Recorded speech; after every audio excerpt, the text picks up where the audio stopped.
Ganyan na siya.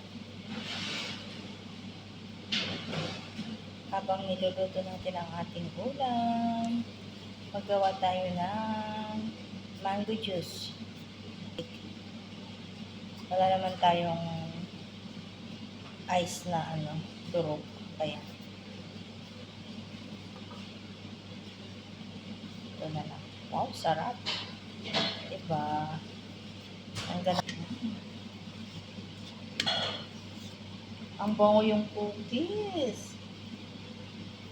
Smell good. Ayan, ganito gawin nyo sa mangga nyo pag marami. Para makain. Diba? Sure na magugustuhan ng mga bata. Dalawa to. Kaya isa lang muna. Kainin natin yung buto. Tamis.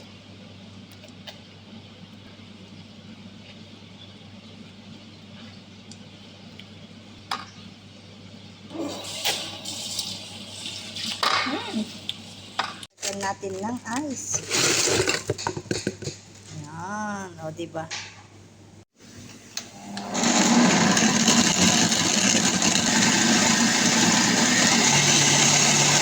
Ayan na. Buhos na natin dito. Oh, sarap.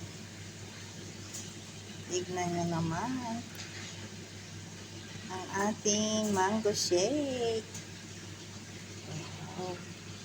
Siyempre, meron din sa aking kasama. Hindi lang ako. O, diba? Ayan. O, meron siyang design. O, diba?